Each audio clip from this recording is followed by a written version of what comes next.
Hey everyone, Grinn here, PAX Prime 2014. Sitting in the Indie Mega booth, my buddy here, Nicholas McDonnell with Samurai Punk.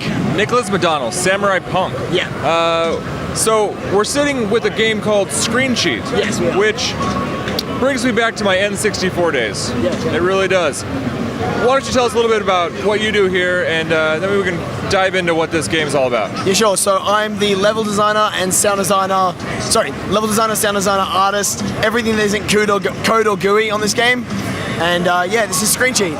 Screen Cheat, right. So the premise of Screen Cheat, Yeah.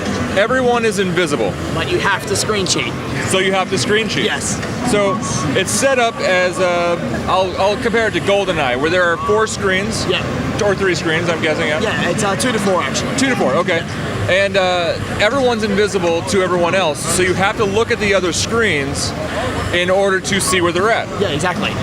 Excellent. So, how did this idea come about? Okay, so in 2014 in January, we went to the Global Game Jam in Melbourne, Australia. And the theme was, we don't see things as they are, we see things as we are.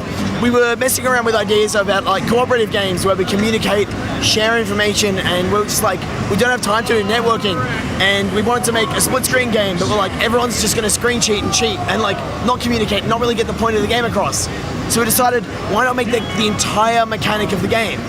That's So excellent. we made Screen Cheat, it got some awards, and in March we started working on the game full time, and now it's September and we're here showing it at PAX. Amazing, amazing. Well, I got my hands on it a little bit. I won my match. That's awesome, man. Yeah, yay me. And the mechanics seem to work out great. It is an awesome, it's an awesome thing when you finally get that kill shot. Yeah. You know, you don't know exactly what you're shooting at, but all of a sudden you nail it. You know, and from the other screens you can see. It seems like your rooms are color coded, Yes. and that's probably an awesome and intentional idea. Yeah. To make sure that people know what zones people are in and where they can go to check that out. Yeah. So what kind of game modes are we looking at here? Okay, so right now we're just showing off Deathmatch, King of the Hill, and One Shot. Obviously, Deathmatch and King of the Hill are fine. They're both very introductory game modes. They're easy to learn. Everyone already knows what they are, and they're a good way to learn the mechanics.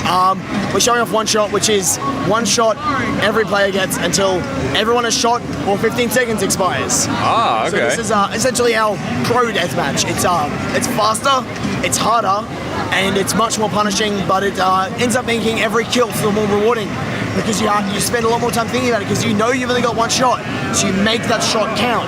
And if you miss, you're on the run for the next like 10 seconds. It's amazing. Right. So you're not just trying to spray out there and hopefully get your target. You're trying to narrow it down and nail them. Yeah, so it was kind of our intention to make One Shot to sort of teach people the true nature of Screen Cheat. When you play Deathmatch for the first time, people spray, people sort of miss a lot.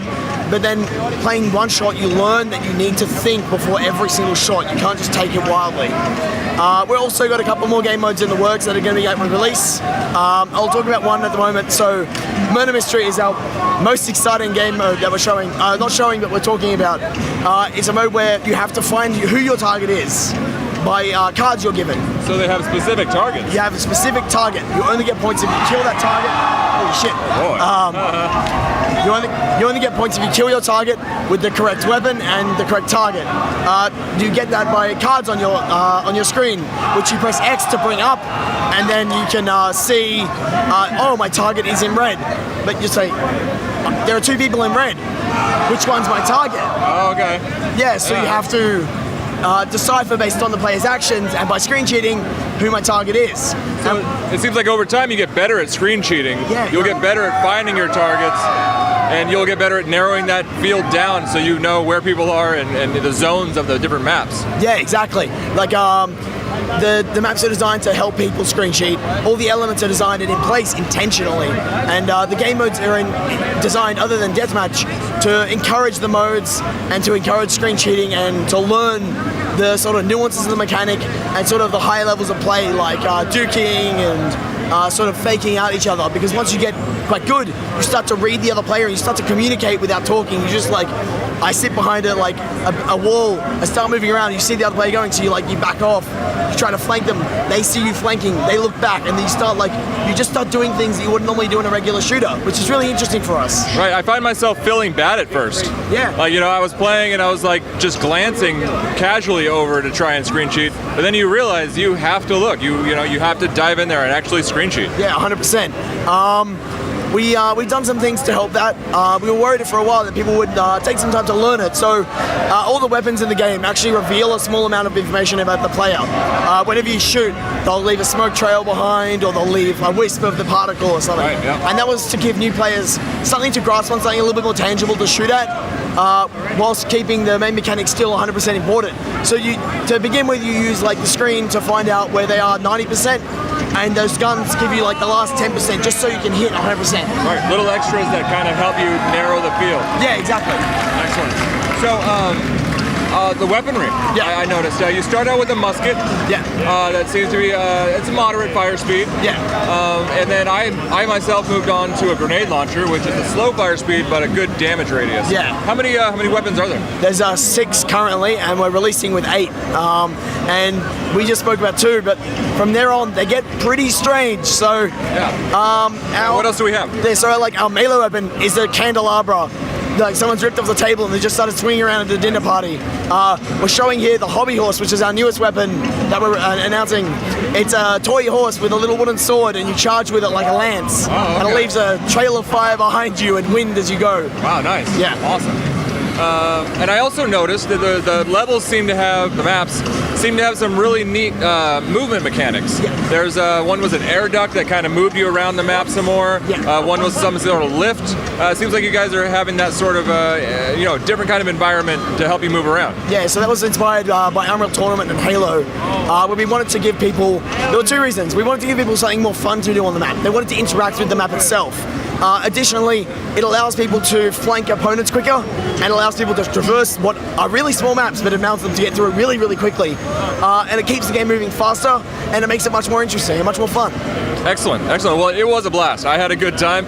And so, what platforms are we looking for this to be released on? At the moment, we're looking at PC. We're on Steam for pre-order for Windows, Mac, and Linux, and we're looking at consoles. But at the moment, we don't really have much to say there. Oh, that's fine with me. For multiplayer, online multiplayer, how's that going to work? Yeah, so we do support online multiplayer, and it's actually just exactly the same as local play. There is 0 difference. You still have all 4 screens. You get a chat system, of course, and we're looking at putting VoIP in at some point to give players a better way to communicate, because obviously to really replicate that couch experience, you need to be able to talk to your friends. I mean, obviously we need some sort of couch punching peripheral, but we can't really do that within the scope of the game. Right, exactly. Yeah, that makes sense. All right, well, when can we look forward to seeing this coming out on shelves? We can see it early October on Steam at the moment, yeah. Excellent, excellent. Well, I appreciate your time. Thank you. And we look forward to checking this one out. Thank you so much. Absolutely. Stay tuned.